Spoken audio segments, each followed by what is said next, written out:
Assalamualaikum warahmatullahi wabarakatuh.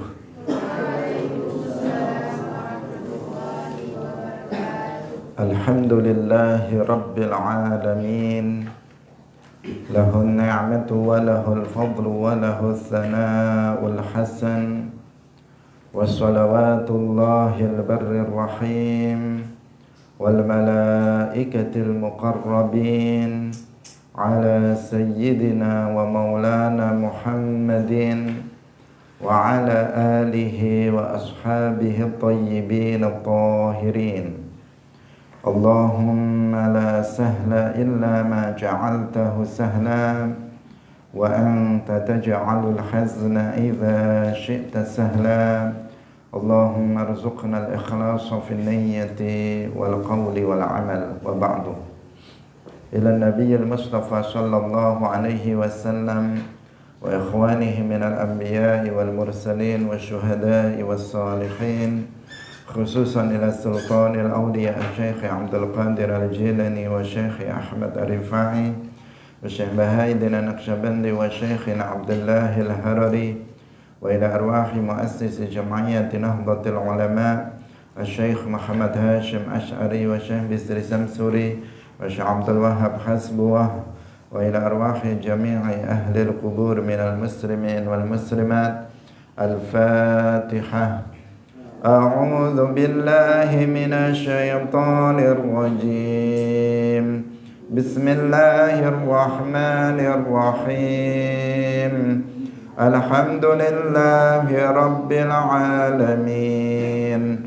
Ar-Rahmanir Rahim. Malik yaumiddin. Iyyaka na'budu wa iyyaka nasta'in. Ihdinas siratal mustaqim.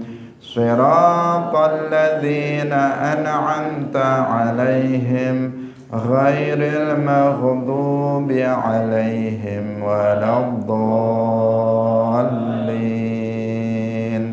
Amin. Hadirin hadirat kaum muslimin muslimat, pemirsa Madu TV rahimakumullah.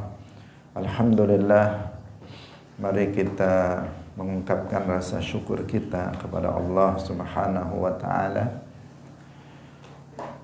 yang pagi hari ini Allah masih senantiasa melimpahkan nikmat-nikmatnya yang tidak terhitung jumlahnya, yang merupakan karunia, murni karunia, fadl darinya, bukan merupakan kewajiban dari Allah Subhanahu wa taala. Karena memberikan nikmat adalah fadlun minallah, bukan kewajiban bagi Allah Subhanahu wa taala.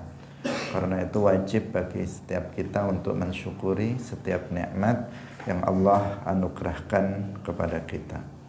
Salawat dan salam semoga tetap terlimpahkan kepada makhluk termulia, teragung, yaitu Nabi Muhammad sallallahu alaihi wasallam, para sahabatnya, keluarganya, juga seluruh umat Islam yang mengikuti ajaran-ajaran beliau ila yaumil qiyamah.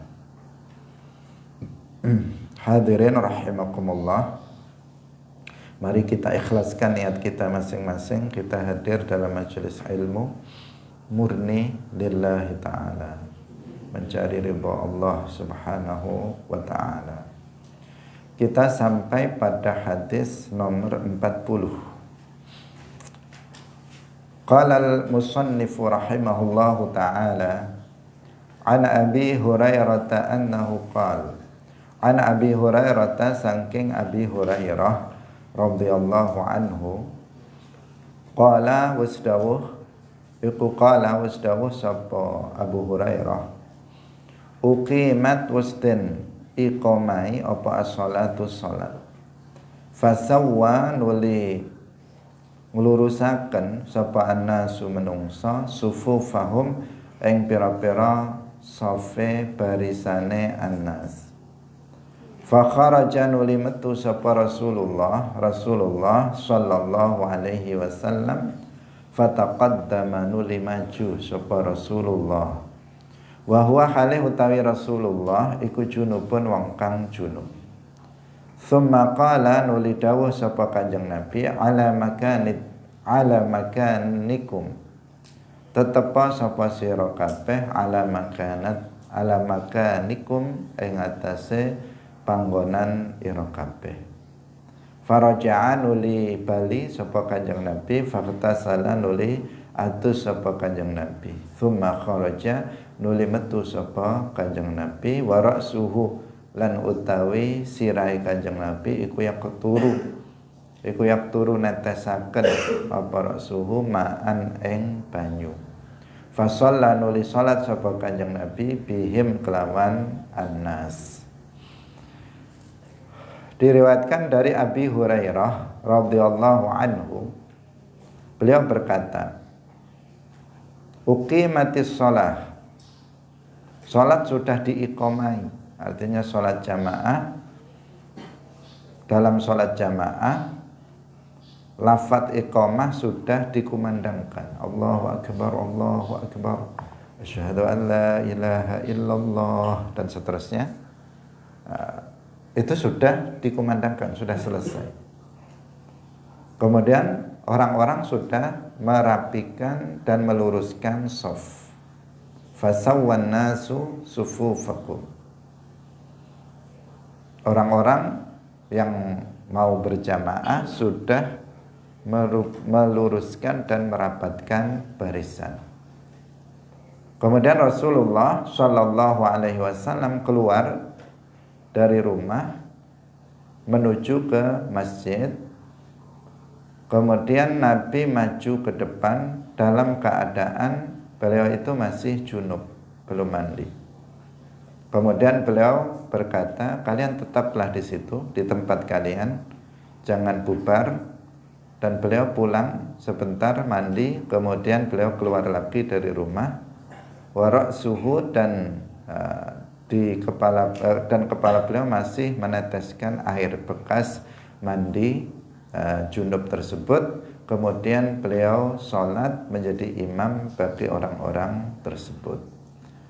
Hadirin rahimakumullah, karena memang rumah Rasulullah Shallallahu Alaihi Wasallam itu dekat, jadi sudah diiqomati, iqomahnya sudah dikumandangkan. Nabi masih dalam kondisi junub. Kemudian Nabi maju mengatakan, kalian tetap di situ, tetap dalam barisan, nggak usah bubar, nggak usah bubar,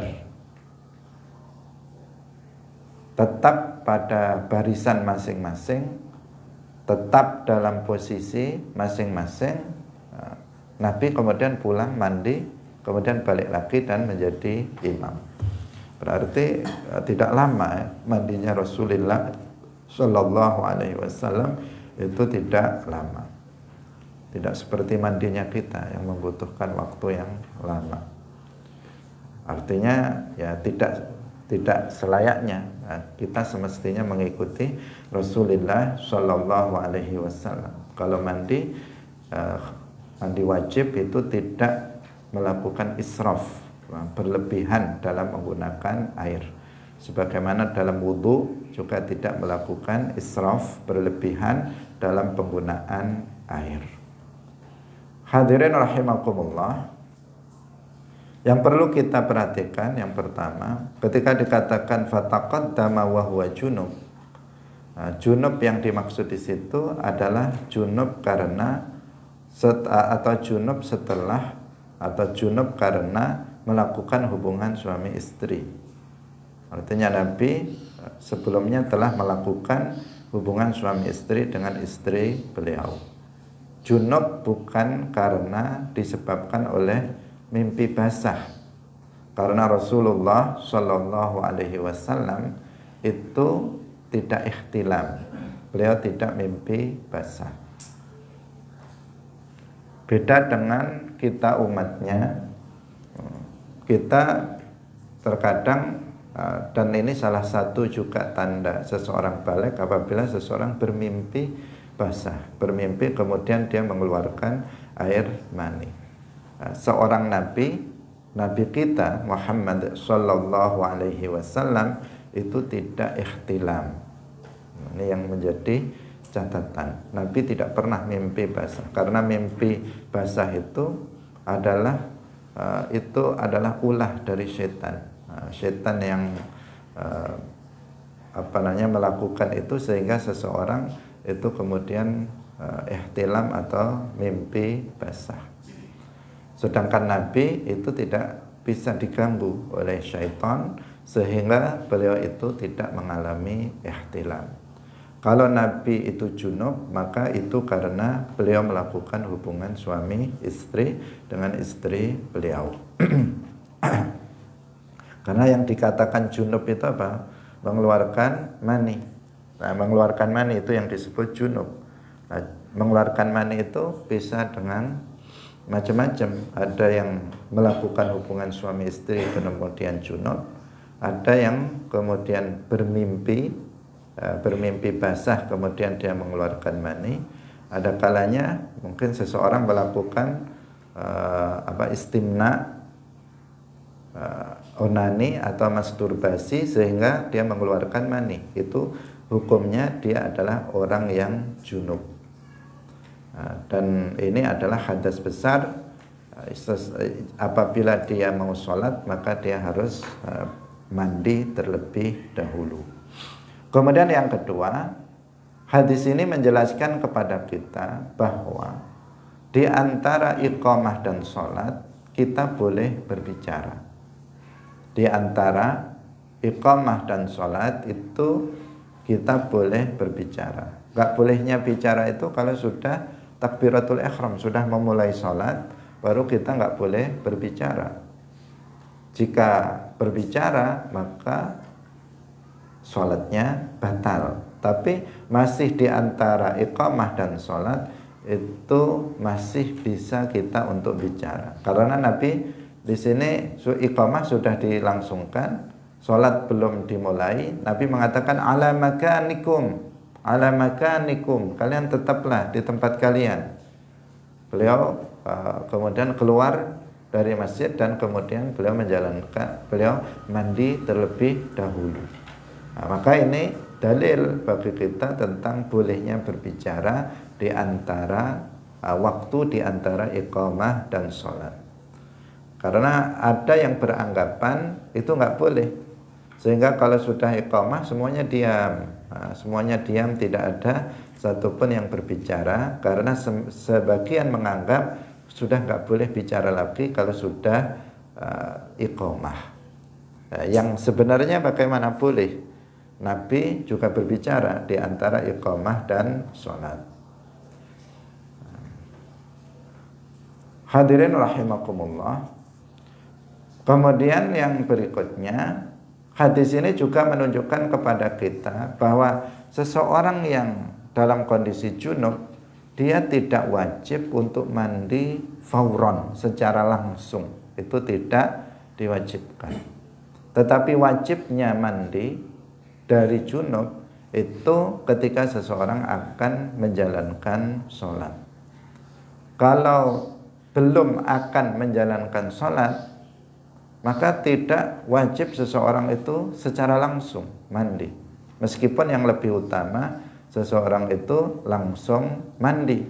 Tetapi jika tidak, itu tidak apa-apa. Misalnya junubnya di tengah malam, tidak wajib dia mandi di tengah malam itu. Misalnya junubnya apalagi masih malam, belum tengah malam, misalnya jam 10, jam 11, maka dia tidak wajib mandi saat itu juga. Kalau misalnya junubnya habis subuh, maka tidak wajib mandi habis subuh itu juga. Nah, kalau misalnya junubnya malam, paling akhir ketika mau sholat subuh dia wajib untuk mandi junub terlebih dahulu, karena syarat sahnya sholat itu suci dari hadas kecil maupun besar dan juga suci dari najis. Kalau misalnya seseorang habis subuh dia junub, maka dia tidak wajib langsung mandi saat itu juga, tapi nanti menjelang dia sholat zuhur itu harus sudah, di situ harus sudah dia wajib sudah untuk mandi dari junubnya, karena sholat zuhur nanti nggak sah kalau dia dalam kondisi junub. Jadi kalau seandainya kemudian dia melakukan aktivitas di sela-sela itu, habis subuh dia junub, setelah itu dia pergi ke sawah, setelah itu dia pergi ke kantor, dia ke pasar misalnya, dalam kondisi junub, maka itu tidak apa-apa. Tidak apa-apa, tidak berdosa, juga tidak dilaknat oleh malaikat. Karena ada sebagian orang yang memberikan keterangan kalau seseorang itu keluar rumah dalam kondisi junub, maka para malaikat akan melaknat dia. Itu tidak benar, pernyataan yang tidak benar. Pernah kita ceritakan tentang Abu Hurairah radhiyallahu anhu, bahwa beliau itu senantiasa mulazamah dengan Nabi. Setiap majelis Nabi Abu Hurairah itu ada. Tapi pernah suatu saat Abu Hurairah nggak ada, sehingga dicari oleh Rasulullah Shallallahu Alaihi Wasallam. Ketika Abu Hurairah sudah muncul, kemudian ditanya oleh Nabi, kemana tadi? Abu Hurairah menjawab bahwa dia tadi sedang junub, sehingga dia menyempatkan diri untuk mandi terlebih dahulu, baru kemudian menyusul Rasulullah Shallallahu Alaihi Wasallam. Kemudian Nabi menyayangkan apa yang dilakukan oleh Abu Hurairah, karena innal mu'mina la yanjus, seorang mukmin itu tidak najis, sehingga meskipun dia dalam kondisi junub, dia itu tidak najis, sehingga tidak semestinya seseorang meninggalkan perkara yang lebih penting, sementara mandi junub itu tidak wajib untuk dilakukan seketika itu juga. Dia wajibnya ketika seseorang hendak sholat. Bahkan di sini dalam hadis ini Nabi mandinya itu sudah iqamah, tapi karena Nabi itu kan imam tunggal ya, nggak digantikan oleh yang lainnya, kecuali Nabi ketika sudah sakit parah menjelang wafat beliau, dan beliau tidak kuat untuk menjadi imam di saat itu, baru digantikan oleh Sayyiduna Abu Bakar As-Siddiq radhiyallahu anhu. Di saat ini dalam hadis ini diceritakan iqamah sudah dikumandangkan, Nabi belum mandi junub. Kemudian Nabi mengatakan bahkan sudah baris, semuanya sudah menempati safnya masing-masing, sudah meluruskan dan merapatkan barisan.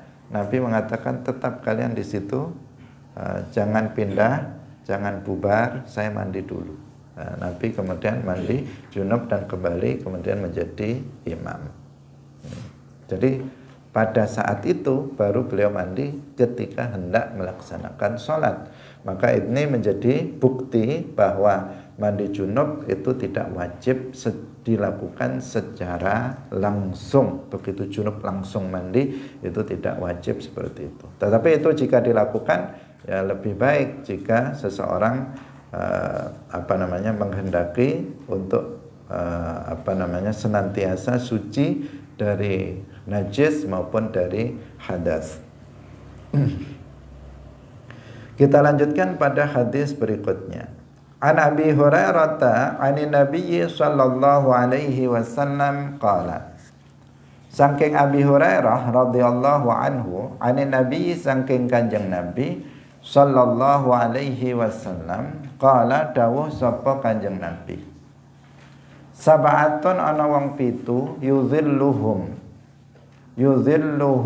naungi ing sab'ah sapa Allahu Gusti Allah fi zillihi ing dalem bayang-bayang arsy Allah, yauma la zilla ing dalem dinane ora ana bayangan iku maujud illa zilluhu, kejaba bayangan arsy Allah. Suwiji al-imamul adilu, imam kang adil. Wasyabun sing nomor loro, syabun pemuda, nasya'a kang tumbuh sapa syabun fi ibadati rabbih ing dalem ibadah maring pangerane syabun. Wa rajulun lan wong lanang qalbuhu kang utawi atine rajul iku muallaqun den gantung bil masajidi ing dalem masjid. Wa rajulani lan wong lanang loro tahabba kang padha demen sapa karone fillahi krana Allah. Ijtama'a ku padha kumpul sapa rajulani alaihi ing atase mahabbatillah wa tafarraqa lan padha pisah sapa karone alaihi ing atase mahabbatillah. Wa rajulun lan wong lanang talabathu kang jaluk ing rajul sapa imra'atun wong wadon zatu mansibin kang duweni kedudukan wa jamalin lan keayuan. Faqala nuli ngucap sapa rajul inni sak temene ingsun iku akhafu wedi sapa ingsun Allah ing Allah Rabbal alamin kang mengerani alam kabeh atau rupane Rabbal alamin kang duweni kang miliki alam kabeh.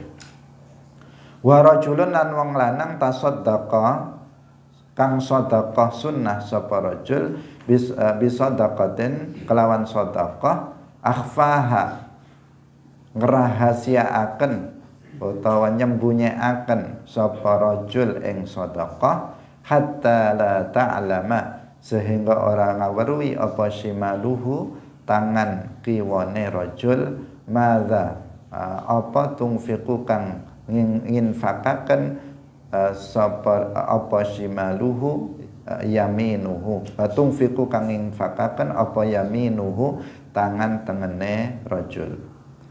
Nomor 7 wa rajulun lan wong lanang zakarallah kang zikir maring Allah azza wa jalla khalian hale wong kang dhewe.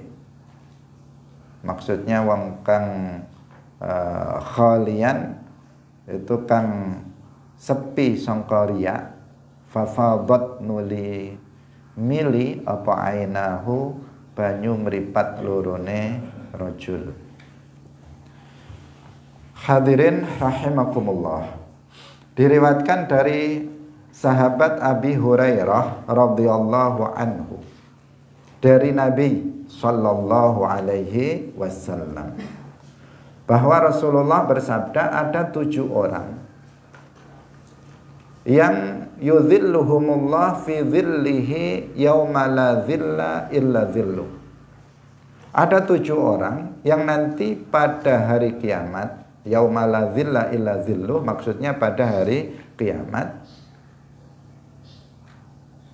yang pada hari kiamat nanti tidak ada naungan kecuali naungan arsy Allah.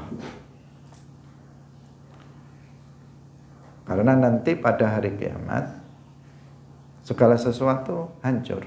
Yang ada di muka bumi ini akan hancur. Kemudian matahari didekatkan. Matahari didekatkan. Sehingga panasnya terik matahari begitu luar biasa. Begitu sangat panas. Yang itu menjadi azab tersendiri bagi orang-orang kafir dan sebagian pelaku dosa besar. Diriwayatkan dalam hadis yang lain bahwa manusia ketika itu tidak tahan dengan panasnya terik matahari sehingga mereka meminta syafaat kepada Nabi Adam, kepada Nabi Nuh, kepada Nabi Ibrahim, kepada Nabi Musa, Nabi Isa, sampai kemudian kepada Nabi Muhammad sallallahu alaihi wasallam, dan yang bisa memberikannya adalah Rasulullah sallallahu alaihi wasallam. Saking bingungnya mereka mengalami atau merasakan panasnya terik matahari. Sehingga diriwayatkan juga bahwa ada sebagian dari orang-orang yang ketika itu saking panasnya air keringatnya sampai menenggelamkan dia, sampai di hidungnya sehingga dia sulit bernafas karena tenggelam dengan air keringatnya sendiri. Ada yang air keringatnya sampai ke pundaknya, ada yang sampai ke pinggulnya, ada yang sampai ke lututnya, sesuai dengan amalnya masing-masing. Itu karena panasnya terik matahari di saat kiamat itu. Gak ada tempat naungan. Kalau sekarang di bumi misalnya panas, kamu bisa cari pohon, kemudian kamu di bawahnya. Sekarang kalau sangat panas seperti di Riau panas, kita bisa cari pohon sawit, kemudian kita di bawahnya. Meskipun masih panas lumayan, ada sedikit kurang panasnya. Atau kalau kita di mana, di lapangan misalnya, kita kepanasan nggak tahan, kita bisa ke pinggir cari naungan. Itu kalau di dunia ini. Tetapi nanti setelah kiamat, ini semuanya nggak ada, naungan ini sudah nggak ada semuanya. Matahari, sementara matahari didekatkan, panasnya luar biasa, tidak ada naungan sama sekali. Yauma la zilla illa zillu. Yang ada cuma satu, yaitu naungan arsy. Ini zilluhu, yang penting untuk kita perhatikan. Fi zillihi yauma la zilla illa zilluhu. Zilluhu yang dimaksud di situ adalah zillu al-arsy.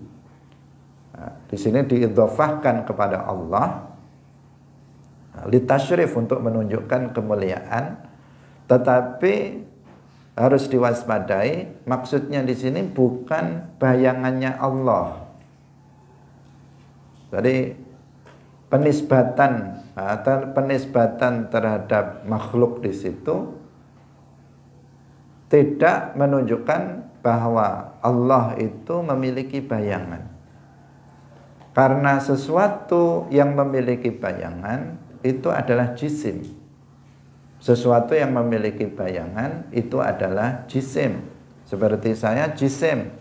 Kalau siang hari saya berdiri di depan, maka ada bayangan.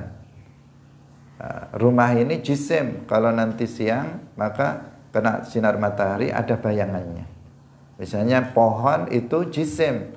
Nanti ketika ada sinar matahari, ada cahaya, maka dia akan muncul bayangan. Jadi yang memiliki bayangan itu jisim. Sementara Allah subhanahu wa ta'ala laisa kamitsli syai'. Allah tidak serupa dengan makhluknya. Allah itu bukan berupa jisim. Sehingga Allah tidak memiliki bayangan hakiki. Tidak boleh diyakini seperti itu. Nah, yang dimaksud dengan zillullah itu adalah zillu arsyillah. Yaitu bayangan dari arsy, makhluk Allah subhanahu wa ta'ala. Karena arsy nanti pada hari kiamat dia tidak hancur. Allah berkehendak untuk menjadikannya abadi. Karena arsy itu sebagian darinya merupakan atap surga. Surga itu dijadikan oleh Allah abadi. Demikian juga penduduk surga itu dijadikan oleh Allah sebagai abadi. Dari sisi zatnya arsy bisa rusak. Dari sisi zatnya surga itu bisa rusak karena dia berpermulaan. Tetapi Allah subhanahu wa ta'ala sya'alahumal baqa'. Allah menghendaki arsy itu abadi. Allah menghendaki surga itu abadi. Maka keduanya abadi. Demikian juga neraka juga dikehendaki abadi oleh Allah subhanahu wa ta'ala, sehingga dia abadi. Abadinya bukan zatiyan, tetapi bi ibqa'illah atau bi masyiatillah. Arsy atapnya surga, sehingga dia juga abadi. Kalau nggak abadi, nggak ada atapnya nanti surganya. Sehingga surga arsy sebagaimana surga, dia juga dijadikan abadi oleh Allah subhanahu wa ta'ala. Pada hari kiamat yang ada adalah naungan dari arsy Allah, bayangan dari arsy Allah subhanahu wa ta'ala. Hanya itu. Nah, orang yang mendapatkan naungan arsy itu siapa? Secara umum ya para nabi, orang-orang soleh, para ulama yang mengamalkan ilmunya, mereka semuanya mendapatkan naungan arsy. Tetapi secara spesifik itu disebutkan di sini di dalam hadis ini oleh Rasulullah Shallallahu Alaihi Wasallam, bukan dalam rangka membatasi hanya 7, tetapi menjelaskan bahwa 7 orang ini nanti termasuk orang-orang yang akan mendapatkan naungan arsy. Maka kita harus menjadi kalau bisa 7-7-nya, kalau nggak bisa salah satu dari 7 ini adalah kita. Hendaknya seperti itu agar nanti pada hari kiamat kita mendapatkan naungan arsy Allah, sehingga kita tidak terazab, tersiksa dengan panasnya terik matahari. Karena itu luar biasa, panasnya bukan panas-panas biasa. Di bumi saja kalau panas kita kayak nggak tahan. Tapi akhirnya ya tahan juga. Tetapi kalau nanti pada hari kiamat panasnya terik matahari itu tidak tertahankan, sehingga orang begitu sangat bingung seperti yang tadi kita ceritakan. Bahkan orang kafir saking nggak kuatnya dengan terik matahari, mereka mengatakan, ya Rabbi arihni walau ilan nar. Ya Allah, istirahatkan aku dari panasnya terik matahari ini, meskipun engkau lemparkan kami ke neraka. Padahal api neraka jauh lebih panas dari panasnya terik matahari. Itu menunjukkan apa? Saking sudah nggak kuatnya dengan panasnya terik matahari. Nah, 7 orang itu dia nggak akan kena panasnya terik matahari karena dia mendapatkan naungan. Karena dia mendapatkan naungan dari arsy. Siapa mereka? Yang pertama adalah al-imamul adil, seorang pemimpin yang adil.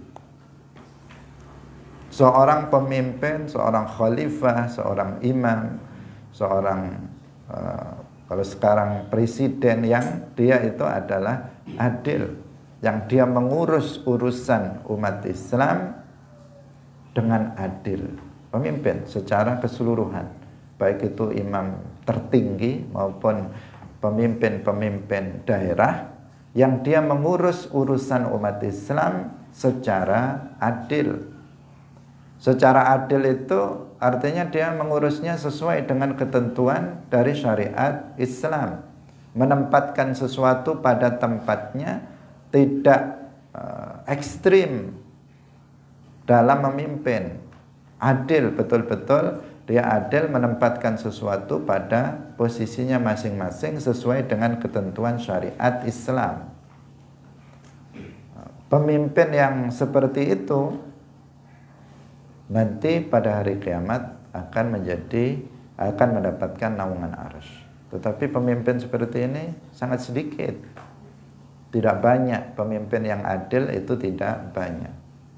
Kebanyakan para pemimpin pada masa sekarang itu tidak bisa bersikap adil terhadap rakyatnya. Bahkan terhadap dirinya sendiri terkadang dia tidak bisa adil. Karena itu sangat mulia seorang pemimpin yang adil. Karena sulit juga menjadi seorang pemimpin yang adil. Sering orang itu gembar-gembor akan menjadi seorang pemimpin yang adil, tetapi ketika telah diangkat menjadi pemimpin, dia lupa dengan semuanya itu. Bahkan kebanyakan para pemimpin pada masa sekarang ini, ketika mereka ingin menjadi pemimpin, mereka memiliki tujuan-tujuan yang sifatnya duniawi. Mereka memiliki tujuan-tujuan yang sifatnya kepentingan pribadi dan kepentingan keluarga serta kepentingan golongan. Jadi mereka naik menjadi pemimpin itu menjadi tujuannya. Bagaimana bisa memenuhi kepentingan individunya, pribadi dia, keluarganya bagaimana bisa terjamin kesejahteraannya, golongannya bagaimana bisa enak hidupnya, itu yang dipikirkan. Sementara mereka selain itu diabaikan. Diabaikan, bahkan sebagian uang rakyat kemudian dikorupsi, dimakannya sendiri untuk dia dan keluarganya. Yang harusnya bisa untuk memenuhi kebutuhan rakyatnya yang kekurangan, kelaparan, tetapi itu tidak terpenuhi. Di tengah kehidupan yang seperti saat ini, ternyata masih banyak orang-orang yang kemudian kelaparan, masih banyak mereka gelandangan-gelandangan di jalan, nggak punya rumah, ternyata masih banyak. Padahal semestinya dengan pemerintahan saat ini, hal-hal yang seperti itu hal-hal yang kecil. Hal-hal yang kecil kalau untuk membantu membantu masyarakat yang nggak punya rumah agar punya rumah, masyarakat yang nggak bisa makan agar bisa makan, itu sesuatu hal yang mudah semestinya. Karena nyatanya banyak orang yang masih bisa makan, masih bekerja justru dibantu, tetapi di satu sisi banyak orang yang kelaparan tidak dibantu, alasannya nggak punya KTP dan seterusnya. Nggak punya KTP, tidak tercatat sebagai penduduk dan sebagainya, karena memang dia orang bodoh yang nggak bisa ngurus hal-hal yang seperti itu kecuali ada yang mengurusnya. Hadirin rahimakumullah. Jadi al-imamul adil ini memiliki hal yang keutamaan. Maka jika kita nanti menjadi pemimpin sesuai levelnya, sesuai tingkatannya, maka jadilah pemimpin yang adil. Jika tidak, maka konsekuensinya juga sangat berat nanti di akhirat, tanggung jawabnya akan sangat berat di akhirat nanti, karena kita akan dimintai pertanggungjawaban tentang orang-orang yang kita pimpin. Pertama. Yang kedua, syabun nasya'a fi ibadati rabbih. Yang kedua yang akan mendapatkan naungan arsy Allah pada hari kiamat adalah seorang pemuda yang dia tumbuh dalam ibadah kepada Tuhannya. Seorang pemuda yang dia tumbuh dalam ibadah kepada Tuhannya. Ini sesuatu yang luar biasa. Karena pemuda, kalau orang tua rajin ibadah, itu sudah selayaknya. Pada orang tua kok mursal, nggak beribadah, misalnya, itu ya kebangetan. Sudah tua, nakal lagi, orang tua yang nakal, umurnya sudah 60 tahun, 70 tahun, sholat enggak, puasa enggak, mabuk masih mabuk, dan seterusnya. Ini kebangetan orang tua kayak begini. Semestinya semakin tua itu semakin seseorang sadar, bertaubat dari dosa-dosanya dan fokus dalam ibadah kepada Allah. Semestinya seperti itu. Meskipun semuanya semestinya seperti itu, tapi seorang pemuda itu kan bawaannya, seorang pemuda bawaannya pada umumnya itu kan nafsunya masih tinggi. Seorang pemuda itu nafsunya, keinginannya ingin ini, ingin itu, ingin ini, ingin itu, pengen berfoya-foya, ingin bersenang-senang. Itu pada umumnya kalau masih umurnya di bawah 40 tahun itu seperti itu. Makanya banyak para pemuda itu yang menghabiskan masa mudanya hanya untuk bersenang-senang saja, nggak mau belajar ilmu agama. Kebanyakan pemuda seperti itu. Kalau kalian perhatikan, mereka nggak sholat, mereka hanya pokoknya bersenang-senang, berjudi, kadang mereka melakukan pergaulan bebas, berzina dan sebagainya ketika mereka di usia muda. Alasannya mumpung masih muda.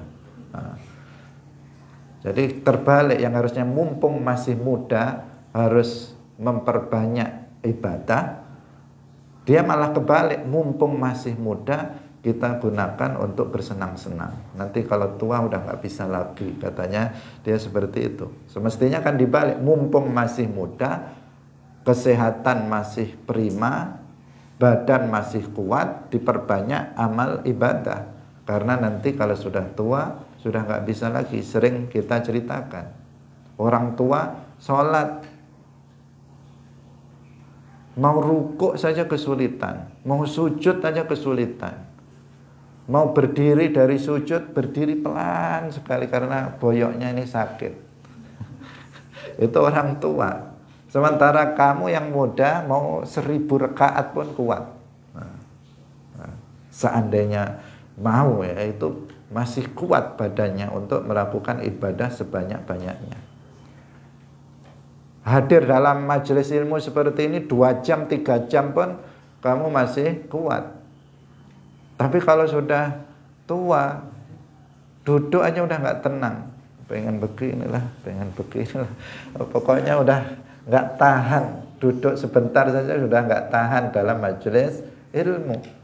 Itu orang tua. Tapi kalau anak muda kan masih kuat. Nah, itu semestinya yang dimanfaatkan untuk betul-betul memperbanyak ketaatan kepada Allah Subhanahu wa Ta'ala.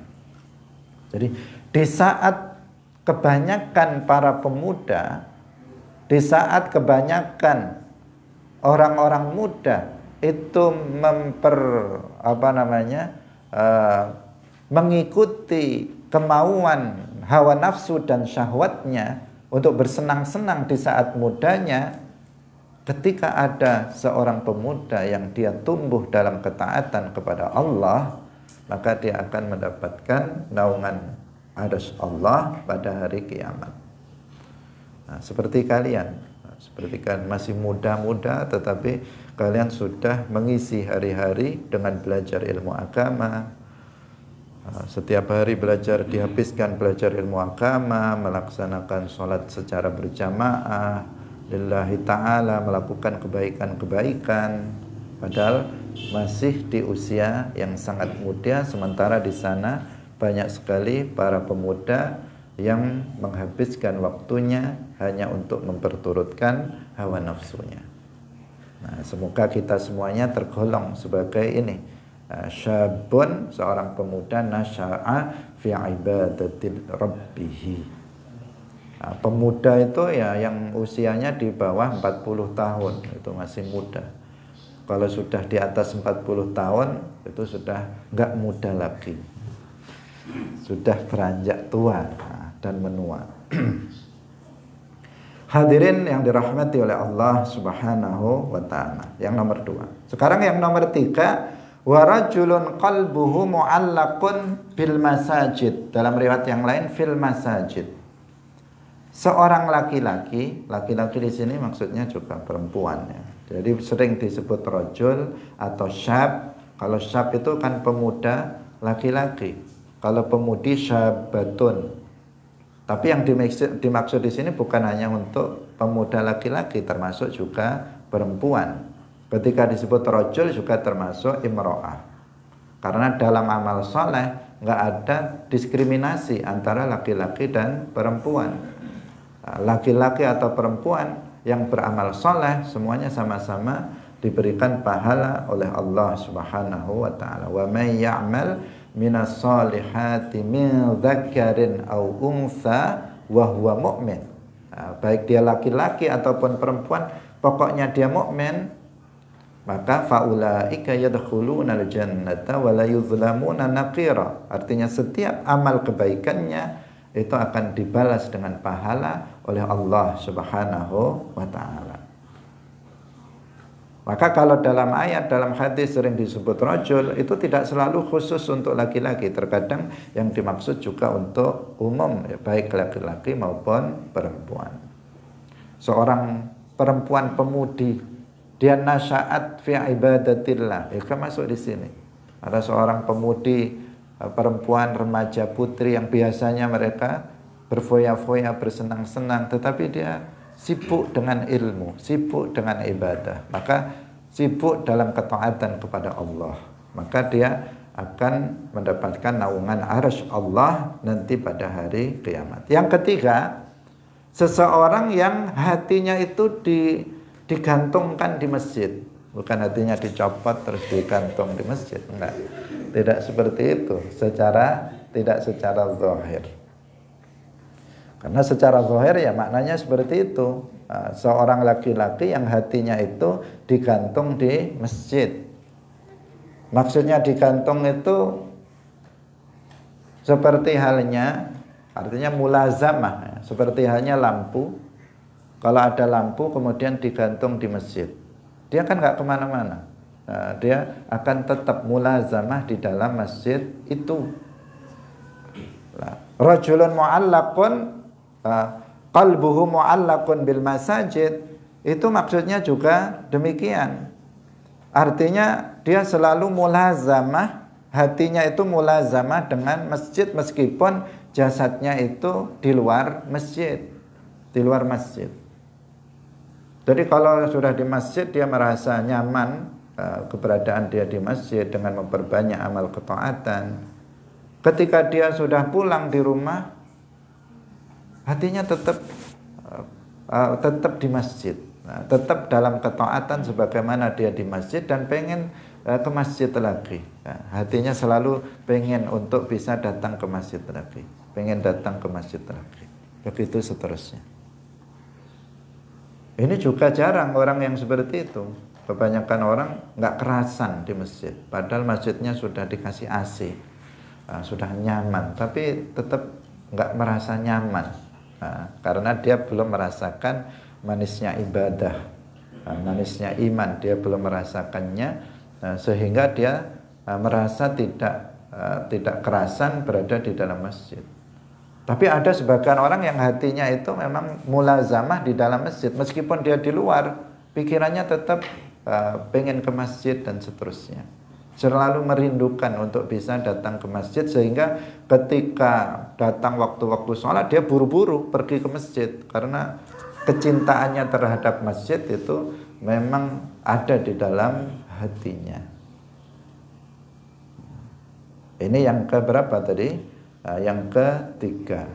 Kemudian yang keempat, wa rajulani tahabba fillahi ijtama'a alaihi wa tafarraqa alaihi.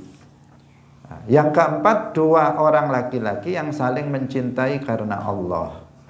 Keduanya cinta dalam mahabbatillah, dalam kecintaan kepada Allah Subhanahu wa ta'ala, berkumpul dalam kecintaan kepada Allah dan berpisah dalam keadaan cinta kepada Allah. Saling mencintai karena Allah itu ya bagaimana saling memberikan dorongan kebaikan satu dengan yang lainnya. Itu namanya saling mencintai karena Allah, saling mencintai dalam cinta kepada Allah. Saling memberikan nasihat, saling memberikan motivasi untuk melakukan kebaikan. Itu yang dimaksud tahabba fillah. Saling mencintai dalam kecintaan kepada Allah. Jika temannya itu kurang semangat di dalam ketaatan, dia mengajaknya, memberikan motivasi, memberikan nasihat, mengajak untuk melakukan kebaikan. Jika temannya itu melenceng dari ketentuan syariat, dia bermaksiat, maka dia memberikan peringatan, memberikan nasihat, melarang dan seterusnya. Itu yang wujud dari saling mencintai dalam kecintaan kepada Allah Subhanahu wa ta'ala. Itu landasannya. Dan ini juga jarang. Kebanyakan orang itu kumpul bukan karena cinta kepada Allah. Landasannya bukan mahabbatullah, tetapi landasannya harta. Landasannya adalah harta. Kalau sudah ada kepentingan harta, maka dia tidak terpisahkan, seolah-olah tidak terpisahkan. Tetapi begitu salah satu dari keduanya itu bangkrut misalnya, langsung ditinggalkan begitu saja. Kenapa? Karena motivasi keduanya itu adalah dalam saling mencintai, itu motivasinya adalah harta. Ada sebagian orang yang saling mencintai di antara keduanya, motivasinya itu adalah kepemimpinan, karena dia ingin menjadi pemimpin, karena dia ingin mendapatkan posisi tertentu, sehingga dia mendekat kepada rakyat, mendekat kepada seseorang, tapi bukan landasannya bukan mahabbatullah. Begitu dia sudah nggak ada kepentingan untuk itu, kemudian ditinggalkan. Orang-orang ini seakan-akan dia tidak mengenal. Di saat musim kampanye kayak dia akrab, baik sekali, dekat sekali dengan rakyat. Begitu sudah jadi kayak nggak kenal, Itu ada yang kayak begitu, karena apa? Rasa cintanya kepada sesama landasannya bukan mahabbatullah, tetapi li'ajri za'amah, karena menginginkan kekuasaan itu tadi. Kepentingan-kepentingan duniawi. Sekarang banyak orang itu saling mencintai, landasannya adalah kepentingan duniawi. Akhirnya rasa cinta mereka, kecintaan di antara mereka itu tidak selamanya. Dia akan hilang sirna dengan hilangnya tujuan yang dia inginkan berupa tujuan duniawi. Hadirin yang dirahmati oleh Allah, maka di sini yang nanti orang mendapatkan naungan arsy itu orang yang saling mencintai dalam kecintaan kepada Allah, yang saling memberikan motivasi dalam kebaikan, yang saling memberi nasihat, yang mengingatkan dan seterusnya di saat yang lainnya itu melakukan kesalahan. Ijtama'a alaihi, mereka berkumpul itu atas dasar mahabbatullah. Ketika salah satu dari keduanya meninggal dunia, mati, tafarraqa alaihi, artinya salah satu dari keduanya itu meninggal, maka tetap mereka saling mencintai atas dasar mahabbatullah, cinta kepada Allah Subhanahu wa ta'ala. Ini yang nomor berapa? 4. Sekarang yang nomor 5. Wa rajulun talabathu imra'atun dzatu mansibin wa jamal faqala inni akhafullah rabbal alamin. Ini juga sulit, makanya pahalanya besar. Rata-rata yang sulit-sulit itu, yang berat-berat itu pahalanya sangat besar. Karena al-ajru ala qadri ta'ab. Pahala itu sesuai dengan tingkat kecapean di dalam melakukannya. Pada umumnya, tapi juga ada amalan kecil tapi pahalanya sangat besar, itu juga ada. Tapi pada umumnya sesuatu yang berat dilakukan itu yang pahalanya besar. Yang kelima, seorang laki-laki yang diminta oleh seorang perempuan yang punya kedudukan dan punya kecantikan. Jadi perempuan yang dia mulia kemudian cantik, mengajak dia untuk berzina, laki-laki itu. Kemudian laki-laki itu menjawab, inni akhafullaha rabbal alamin, saya takut kepada Allah.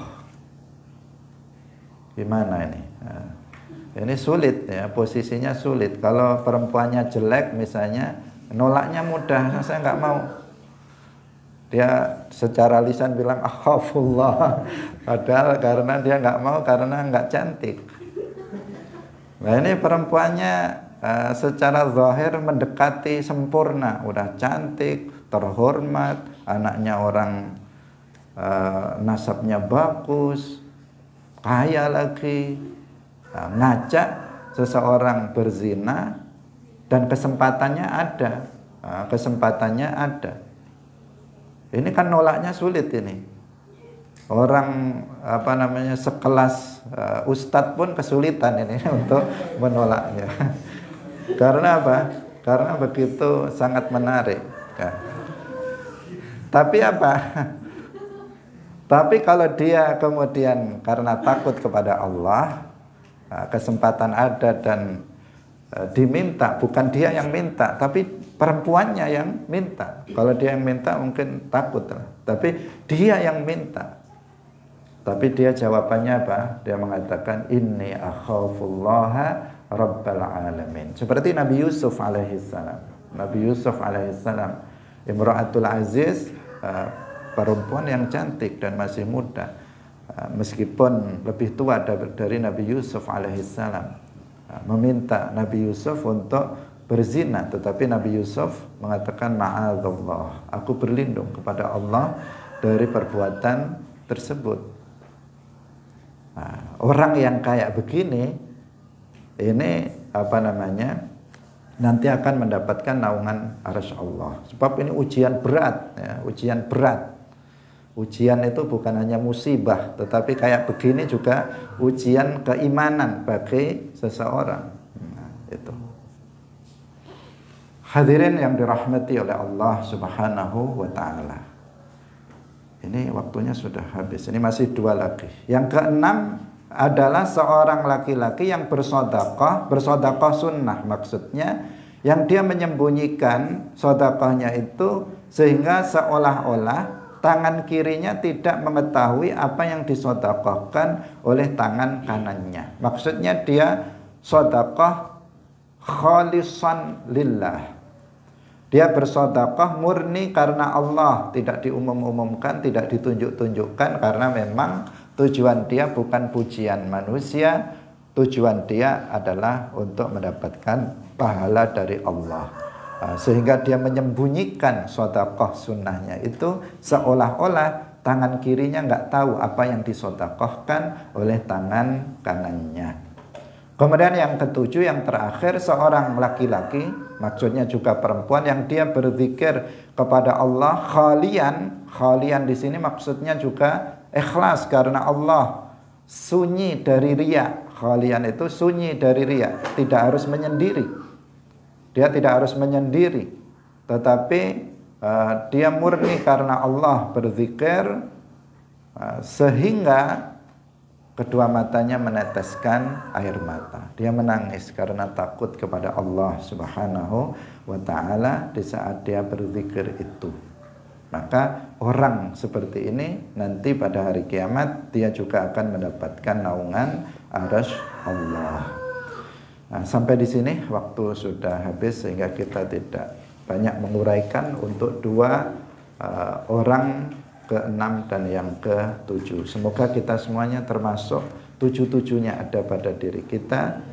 Paling tidak sebagian darinya itu adalah kita, sehingga kita mendapatkan keselamatan nanti pada hari kiamat. Barakallahu fikum, wallahu muwaffiq ila aqwamit thoriq. Wassalamualaikum warahmatullahi wabarakatuh. La ilaha illallah.